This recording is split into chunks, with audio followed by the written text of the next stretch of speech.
Welcome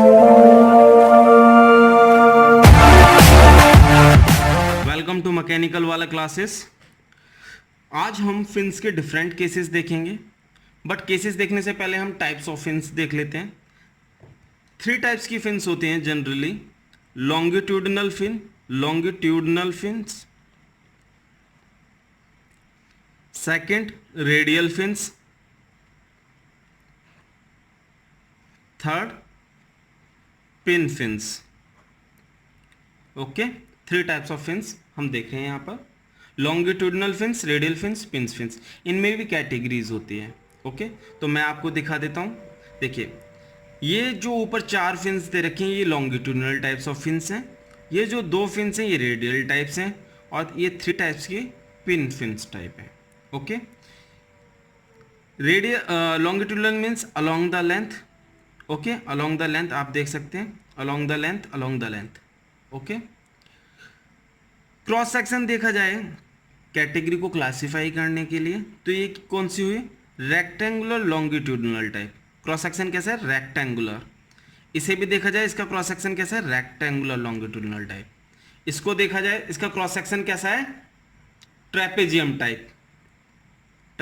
type है, आप देख सकते हैं।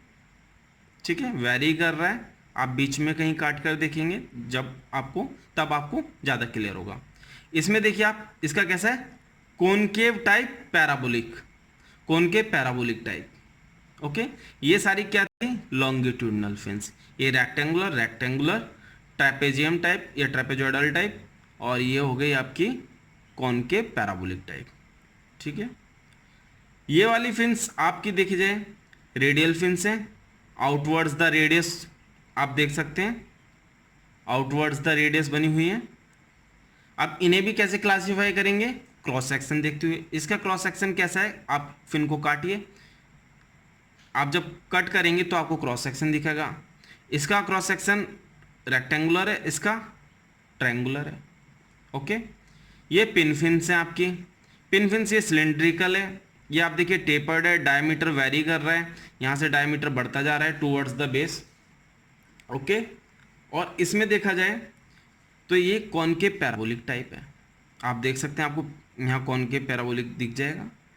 ठीक है, क्लियर? ये टाइप्स ऑफ फिन्स हो गए। इसके बाद अब हम देखते हैं फिन्स के डिफरेंट केसेस। प्रीवियस क्लास में हमने गवर्निंग इक्वेशन ऑफ फिन की प्रूव की थी, d2 theta upon dx square minus M square theta, ये हमने प्रूव किया था। इसे हमने d2 minus M square theta इस फॉर्म में लिखा था। ये हो गई हमारी गवर्निंग इक्वेशन ऑफ फिन। इसका जनरल सॉल्यूशन हमारा क्या आया था, बट बिफोर डैट इसमें क्या रूट्स होंगे हमारे? एक रूट होगा m और दूसरा रूट माइनस m। ये करेक्टरिस्टिक इक्वेशन लिख देता हूं मैं, characteristic equation with roots m और माइनस m। आपने मैथ में पढ़ा होगा कि जब मेरे रूट्स 3 केसेस बनते हैं, m1 is not equal to m2 first case, second case क्या होता है? m1 is equal to m2, third case m1 is not equal to m2 and complex. ये 3 केसेस होते हैं और इनके लिए डिफरेंट सॉल्यूशंस होते हैं। तो हमारा यहाँ पर कौन सा केस है? यहाँ पर हमारा फर्स्ट केस है, m1 is not equal to m2, क्योंकि एक मेरा m है और एक मेरा माइनस m है। तो इसके लिए क्या होगी? Theta is equal to c1 e to the power mx plus c2 e to the power minus mx।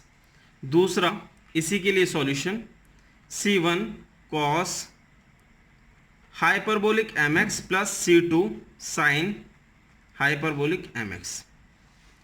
दोनों इसी के सॉल्यूशंस होंगे, हम अपने कन्वीनियंस के अकॉर्डिंग यूज़ करेंगे। ठीक है, आज हम 2 केसेस देखेंगे।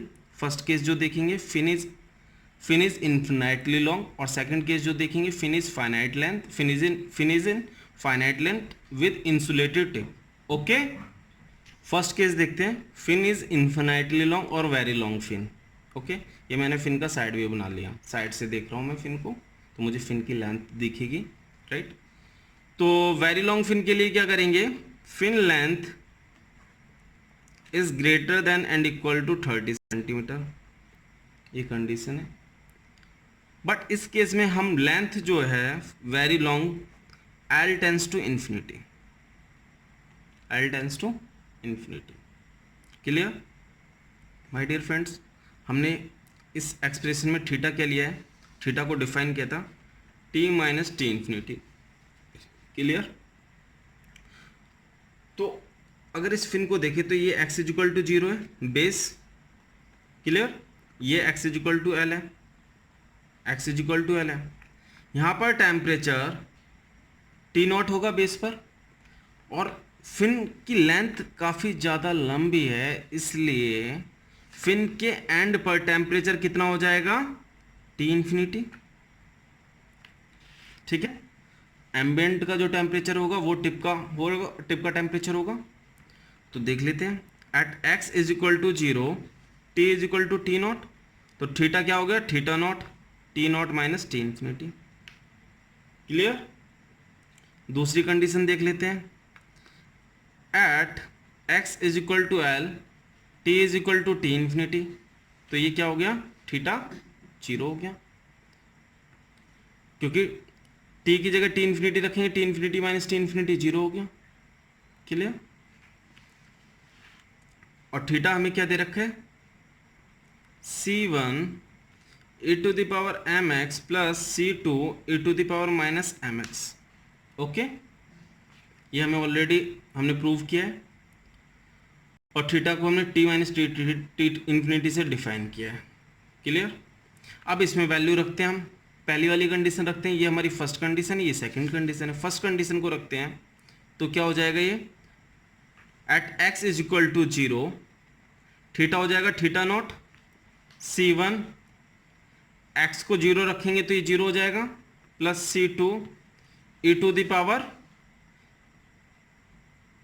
माइनस 0। ठीक है, सिंप्लीफाई करते हैं, C1 e to the power 0 plus C2 e to the power 0, तो ये क्या हो गया, C1 plus C2 into 1/1, e to the power 0 क्या होता है, 1। क्लियर, तो यहां से हम क्या मिल गया, theta not is equal to C1 plus C2, ये मिल गया। ये हमें फर्स्ट बाउंड्री कंडीशन से मिल गया। सेकंड बाउंड्री कंडीशन देखते हैं, सेकंड बाउंड्री कंडीशन देखते हैं, at x is equal to L theta, अभी थीटा की वैल्यू रखेंगे 0, but before that C1 e to the power M L plus C2 e to the power minus M L, C1 e to the power M L plus C2 e to the power M L. Clear, ये हो गया e to the power M L, और length हमारी क्या है, fin is infinitely long, ये हो गया theta C1 e to the power infinity plus C2 e to the power infinity. Clear, theta हमने क्या, यहाँ पर 0 मिला हमें, at x is equal to L theta is 0, तो ये 0 हो गया। C1 e to the power infinity plus C2 e to the power infinity कितना होता है, इन्फिनिटी, तो ये टर्म भी 0 हो गई, 0 is equal to 0 C1 e to the power infinity, या आप इसे ऐसे ही रहने दीजिए, ये आपकी 0 टर्म हो गई। My dear friend, left hand side 0 है, राइट हैंड साइड 0 तभी होगा जब हमारा C1 0 हो, क्योंकि ये तो infinity e to the power infinity infinity होगा, तो यहाँ से क्या हो गया, C1 इज इक्वल टू 0, ये मिल गया हमें सेकंड बाउंड्री कंडीशन से। इसे हम यहाँ पर रखते हैं, तो ये हो गया theta not is equal to 0 plus C2 is equal to theta naught, ये मिल गया। अब जो हमारा ओरिजिनल थीटा था उसमें वैल्यू रखते हैं C1 C2 की, कांस्टेंट दोनों निकाल लिए, C1 की वैल्यू मिल गई, C2 की वैल्यू मिल गई। ओके, कांस्टेंट की वैल्यू रखते हैं, इधर से स्टार्ट करता हूं मैं, for utilizing more space. Theta is equal to C1 कितना है मेरा 0 e to the power mx plus C2 कितना है theta not e to the power minus mx। ये हो गया। तो यहाँ से आया theta is equal to theta not e to the power minus mx। Theta upon theta not is equal to e to the power minus mx। Theta upon theta not, theta क्या था हमारा जो ओरिजिनली डिफाइन किया था t minus T infinity, और theta naught क्या है t नॉट minus T infinity is equal to e to the power minus mx। ये हमारा टेम्परेचर डिस्ट्रीब्यूशन आ गया। ओके, समझ में आ गया आपको? ये हमारा टेम्परेचर डिस्ट्रीब्यूशन आ गया। कैसा आया ये हमारा? Exponentially, exponentially. ठीक है, अगर हम ग्राफ ड्रॉ करें थीटा अपॉन थीटा नॉट का विद एक्स तो कैसा ड्रॉ होगा? थीटा अपॉन थीटा नॉट का विद एक्स लाइक दिस, इस तरह का होगा, एक्सपोनेंशियली डिक्रीज कर रहा है। माय डियर फ्रेंड्स, इस केस में अगर हम देखें एट पर्टिकुलर एक्स और any x, theta upon theta not will decrease when value of m will increase. Otherwise आप कैलकुलेटर में रखकर देख लीजिए, x की आप कोई वैल्यू फिक्स कर लीजिए और आप m की वैल्यू बढ़ाइए, देखिए थीटा अपॉन थीटा नॉट की वैल्यू डिक्रीज करेगी। मीन्स अगर हम ग्राफ ड्रॉ करें m1 m2 m3 different values के लिए लाइक दिस, राइट, ये मैंने m1 नाम दे दिया, इसे मैंने m2 नाम दिया, इसे मैंने m3। m1 is lesser than m2 is lesser than m3। किसी पर्टिकुलर x पर थीटा अपॉन थीटा नॉट उसका मिनिमम होगा जिसकी m की वैल्यू मैक्सिमम होगी। आप देख सकते हैं m3 के लिए, m3 सबसे ज़्यादा है और m3 के लिए theta upon theta naught minimum है। क्लियर? अब क्या देखेंगे हम? Rate of heat flow through the fin. ठीक है, टेम्परेचर डिस्ट्रीब्यूशन फाइंड कर लिया, एक्सपोनेंशियली आया। अब हम रेट ऑफ हीट फ्लो देखेंगे, तो हेडिंग डाल लेते हैं rate of heat flow through the fin. My dear friends, fin क्या थी? ये थी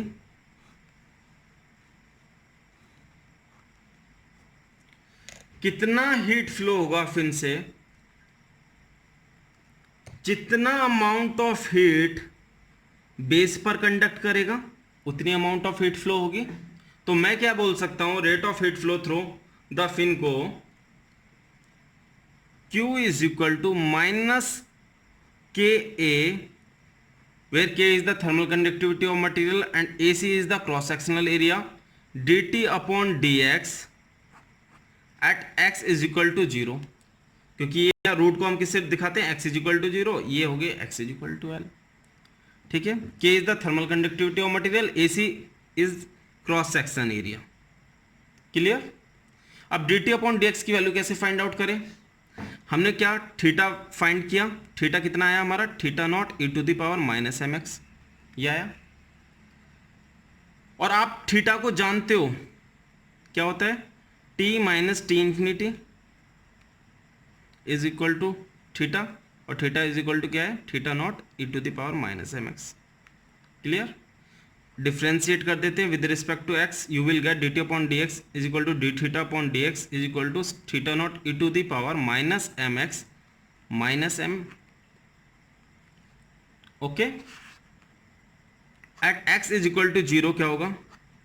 eight x is equal to 0 ये हो गया थीटा नॉट माइनस m, क्योंकि ई टू द पावर 0 1 होता है, तो ये आ गया आपका माइनस m थीटा नॉट। इसकी वैल्यू रख देते हैं रेट ऑफ हीट फ्लो में, रेट ऑफ हीट फ्लो में वैल्यू रखते हैं Q minus k AC m minus theta not, या आप माइनस एम थीटा नॉट लिख, तो माइनस से minus cancel, you will get k A c, m कितना होता है under root H P upon k A c, theta not रहने दिया, ये हो गया आपका अंडर रूट एच पी के ए c theta not.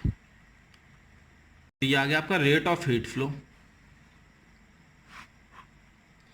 Theta not को अगर टी की टर्म में लिखें तो क्या होगा, अंडर रूट एच पी के ए C T not minus T infinity. Okay, इसे टेम्परेचर की टर्म में। तो आपकी इंपॉर्टेंट फाइंडिंग्स क्या हुई इस केस में, आपने rate of heat flow find out कर लिया, टेम्परेचर डिस्ट्रीब्यूशन फाइंड आउट कर लिया। इस पर बेस्ड काफ़ी प्रॉब्लम्स पूछी जाती हैं इन्फिनिटली लॉन्ग फिन पर।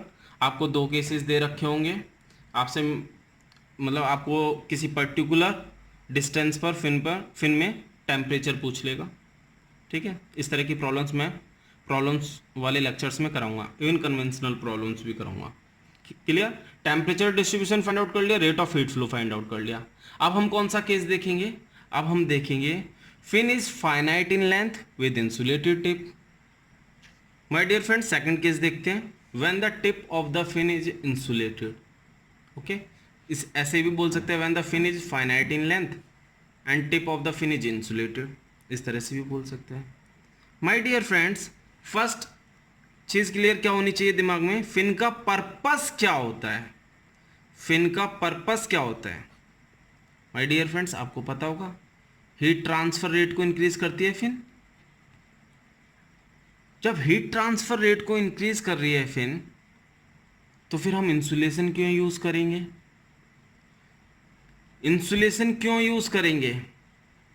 My dear friends, insulation use नहीं की जाती, फिन के टिप पर हीट ट्रांसफर नेग्लिजिबल होता है, इसलिए उसे इग्नोर कर दिया जाता है। अगर इसे इग्नोर कर दिया तो जो अमाउंट ऑफ हीट कंडक्ट हो रही है टिप पर, वो क्या हो गई, zero. Q conduction means zero हो गया, क्यू कंडक्शन क्या हो गया, जीरो। कहां पर, at x is equal to L. और क्यू कंडक्शन क्या होता है, माइनस के ए C D T upon D x at x is equal to L is equal to zero, D T upon D x at x is equal to L zero. तो my dear friends, boundary condition पाने के लिए हम उसे completely zero assume कर लेते हैं, लेकिन वैसे वो नेग्लिजिबल होती है, मीन्स उसे कंसीडर करना ज़्यादा इफेक्टिव नहीं होता है, इसलिए हम उसे कंप्लीटली जीरो अज्यूम कर लेते हैं, जिससे हमें एक बाउंड्री कंडीशन मिल गई d T upon D x at x is equal to zero. ठीक है, और फर्स्ट बाउंड्री कंडीशन क्या होगी, at x is equal to zero T is equal to T not, theta आपने डिफाइन कर रखा है टी माइनस टी इन्फिनिटी, तो ये क्या हो गया, theta not is equal to T not minus T infinity. एक बाउंड्री कंडीशन ये हो गई आपकी, एक बाउंड्री कंडीशन ये हो गई आपकी। इसमें हम रिलेशन कौन से यूज करेंगे, जो सॉल्यूशन था डिफरेंशियल इक्वेशन का, C1 cos hyperbolic mx plus C2 sin hyperbolic mx। Clear, ये वाला यूज करेंगे। इसमें बाउंड्री कंडीशंस यूज करते हैं, फर्स्ट बाउंड्री कंडीशन यूज करते हैं, at x is equal to zero, at x is equal to zero theta is equal to theta not रखते हैं इसमें, theta not C1 cos hyperbolic m into zero plus C2 sine hyperbolic m into zero.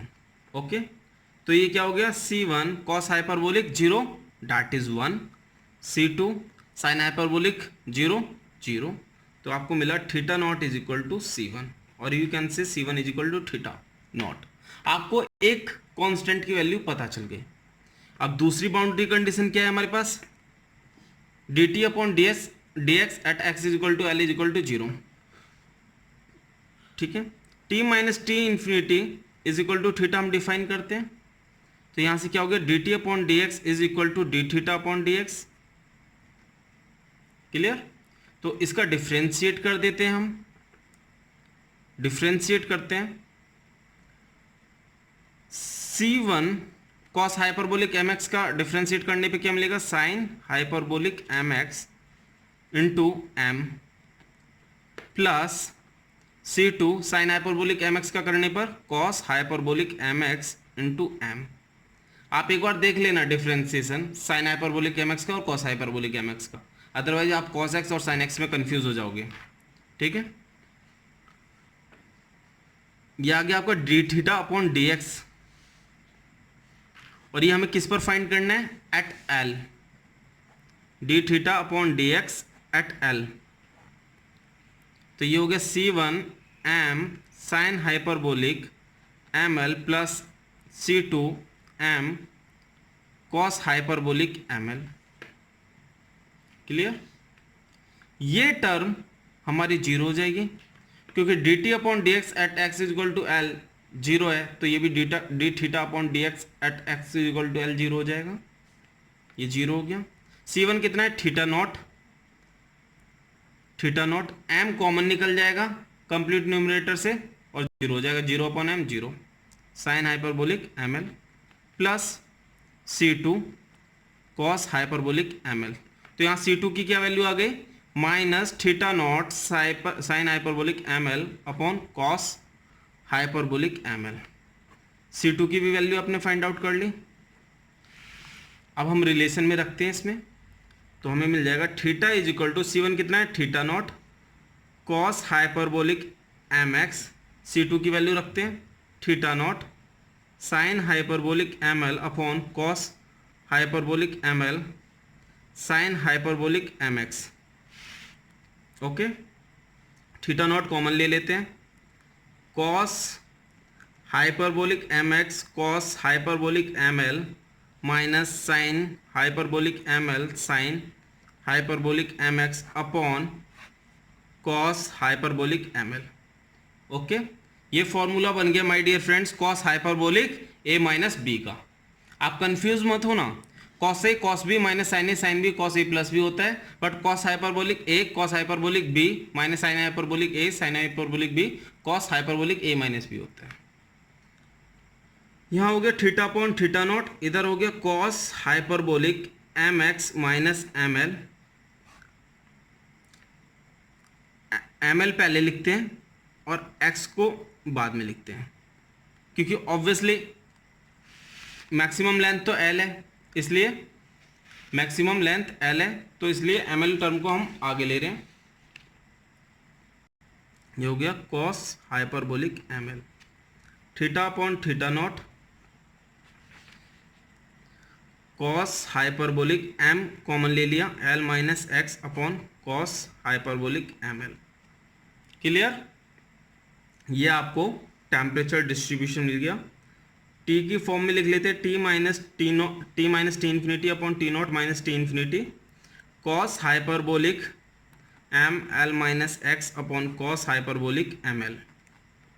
ये आपका relation आ गया। ठीक है, ये आपका टेम्परेचर डिस्ट्रीब्यूशन का रिलेशन आ गया।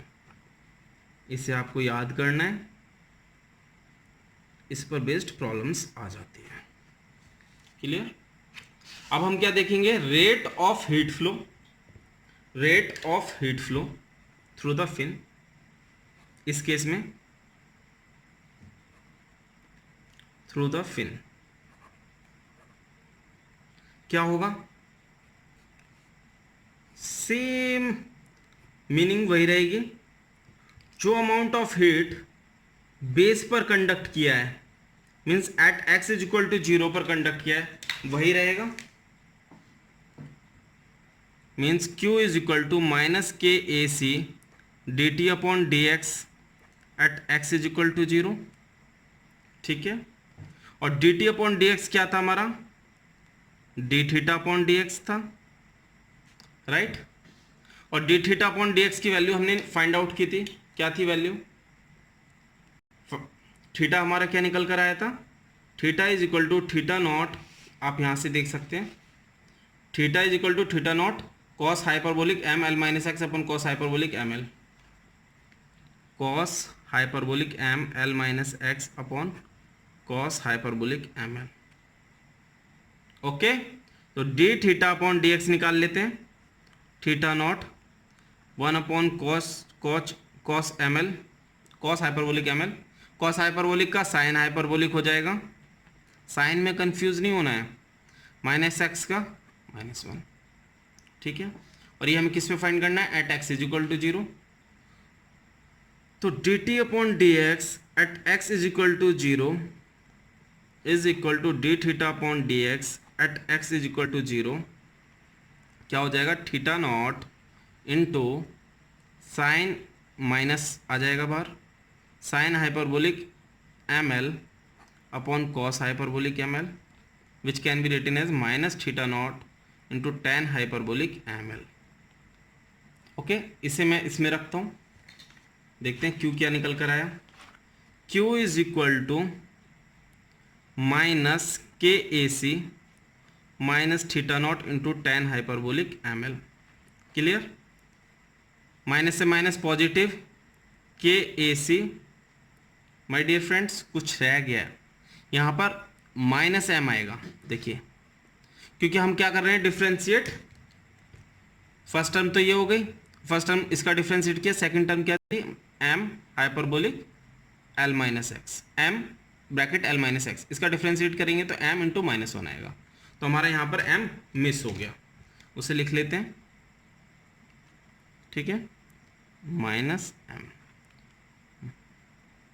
M. Clear, m theta naught tan hyperbolic M l, k ए सी, एम को क्या लिख सकते हैं, under root H P upon k A, theta naught tan hyperbolic M l, Q is equal to under root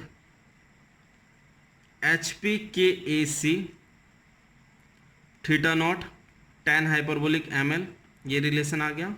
T की term में लिखें तो h P की A C T not minus T infinity tan hyperbolic M l, यह आ गया relation आपका। अब माय डियर फ्रेंड्स, जो हमने फर्स्ट केस देखा था और ये जो सेकंड केस देखा है, इसमें डिफरेंस क्या आ रहा है रेट ऑफ हीट फ्लो में, आप देखिए तो ये एक एडिशनल टर्म आ गई, ये एक एडिशनल टर्म आ गई। क्लियर, अगर ये टर्म टेन हाइपरबोलिक, यहां लिख देता हूं मैं, tan hyperbolic M l is equal to 1 हो जाए, तो Q is equal to under root H P के ए C T not minus T infinity हो जाएगा। Means if tan hyperbolic M l is equal to 1, this case will become of infinitely long fin,